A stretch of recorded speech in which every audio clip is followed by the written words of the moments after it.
Hello friend, स्वागत है आपका अपने चैनल सक्सेस पॉइंट में। आज मैं आप लोगों को सिखाऊंगी एकदम बेसिक से रेशियो एंड प्रोपोर्शन, मतलब अनुपात और समानुपात। एकदम शुरू से सीखेंगे हम। तो देखिए, पहला क्वेश्चन इसमें दिया हुआ है, नीचे दिए गए प्रश्न में प्रश्न चिन्ह यानी क्वेश्चन मार्क के स्थान पर क्या आएगा, मतलब कौन सा अंक आएगा। तो इसको हम बनाना चालू करते हैं। पहला क्वेश्चन क्या है, 9:15 समानुपात 45 अनुपात क्वेश्चन मार्क। तो यहाँ पे 9:15 कहने का मतलब क्या है कि 9 होगा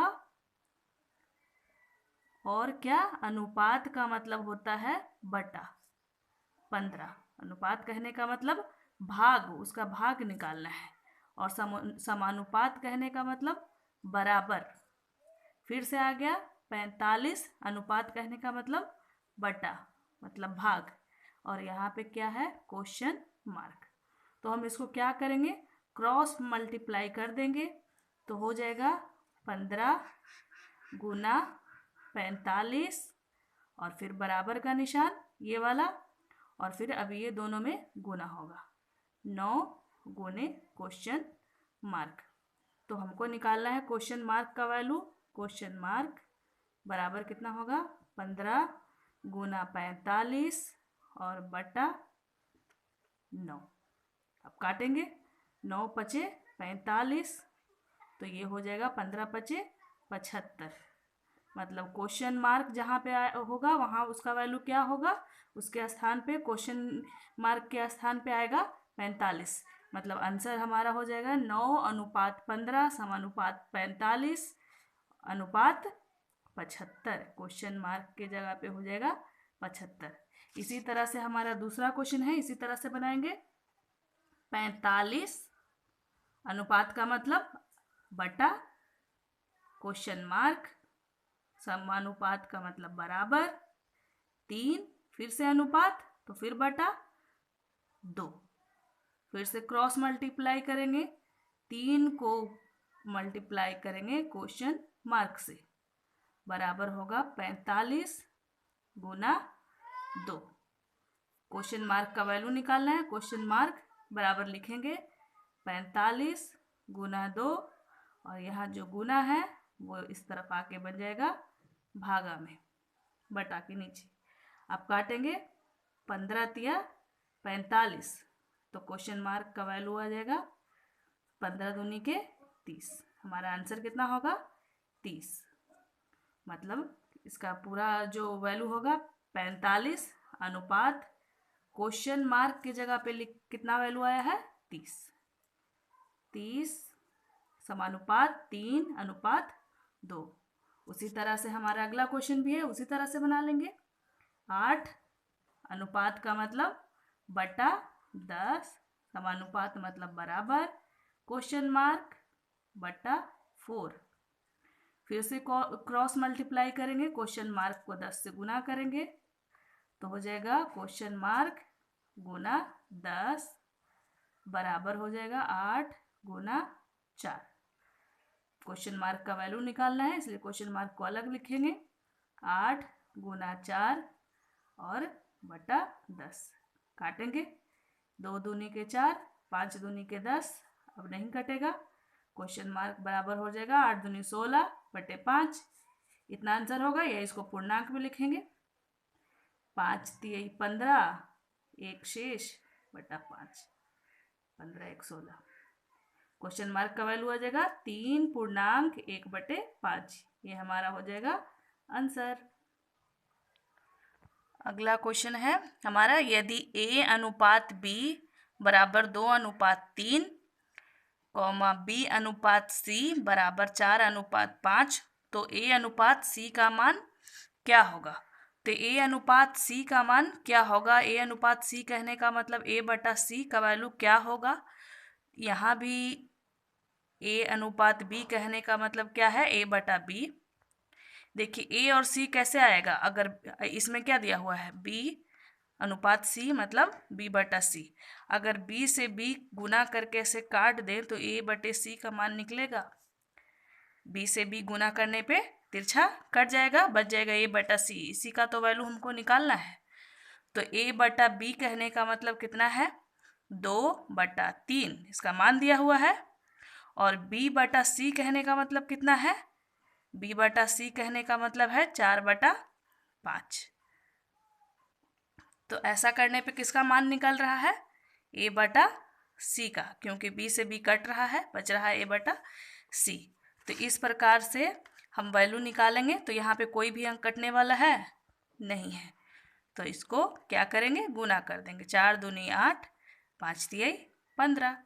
तो ए अनुपात सी का मान कितना होगा, 8 बटा मतलब अनुपात 15, 8/15 इसका हो जाएगा आंसर। हमारा अगला क्वेश्चन इसी प्रकार से है, यदि a अनुपात b बराबर 4/7 और b अनुपात c बराबर 14/20, तो a अनुपात c का मान ज्ञात करें। फिर से वैसा ही क्वेश्चन है, अनुपात का मतलब होता है बटा, मतलब a बटे c का मान हमको निकालना है। और मान किसका किसका दिया हुआ है, a बटे b 4/7 और b बटे c 14/20। अनुपात का मतलब बटा, अगर b से b कट जाए तो बच जाएगा a बटा c। मतलब इसके लिए हमको क्या करना है, गुना करना है, दोनों में गुना करेंगे तो b से b कटेगा, बच गया a बटा c। ठीक है, तो इस तरह से जो है a बटे b का वैल्यू 4/7 और गुना b बटे c का वैल्यू 14/20। तो इस तरह से मेरा मान निकल रहा है a बटे c का। तो जो कटता है उसको काट देंगे, 7 दूनी के 14, 4 पचे 20। तो a बटा c का वैल्यू कितना आया, 2/5। a बटा मतलब अनुपात c और 2 बटा मतलब अनुपात 5। a अनुपात c का वैल्यू कितना आया, 2/5। ये हो गया हमारा आंसर। चलिए दोस्तों, अब अगला क्वेश्चन है, यदि a अनुपात b बराबर 3/4, b अनुपात c बराबर 5/7 और c अनुपात d बराबर 3/5, तो a अनुपात d का मान क्या होगा। तो यहाँ पे इसको बनाने के लिए भी अगर इस तरह से a बटे b गुना b बटे c गुना c बटे d इस तरह से लिखें, तो b और b कटेगा, c और c कटेगा, बच जाएगा a बटा d, मतलब a अनुपात d। इस तरह से a अनुपात d का मान निकलेगा। तो इसी तरह से हम इसको करते हैं, 3/4 गुना 5/7 गुना 3/5। अब जो कटता है उसे काटेंगे, 5 कट गया। अब कोई अंक नहीं कटने वाला है, इसको अब करेंगे गुना, 3 तियाई 9 और 7 चौके 28।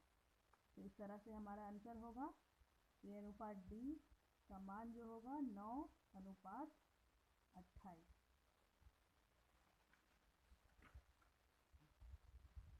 हमारा अगला क्वेश्चन है, a अनुपात b बराबर 5/9, b अनुपात c बराबर 4/3, c अनुपात d बराबर 2/3 और d अनुपात e बराबर 2/5। तो a अनुपात e का मान निकालना है। इसी तरह से इसको ही बनाना है, a बटे b, b बटे c, c बटे d और d बटा c।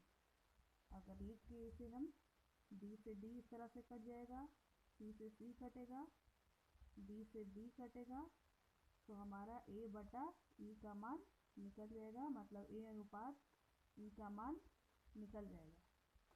तो इसे हम गुना करेंगे फिर से, a अनुपात b का वैल्यू है कितना, 5/9, मतलब 5/9 गुना b बटे c, मतलब b अनुपात c का मान दिया हुआ है 4/3,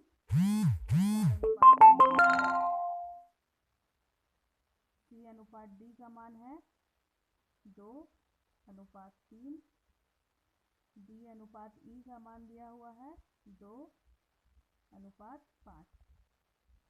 जो कटेगा उसे काटेंगे।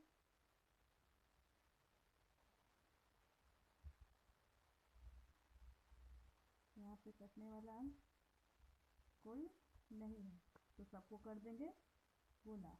5 चौके 20, 30 दूनी 40, 40 दूनी 80।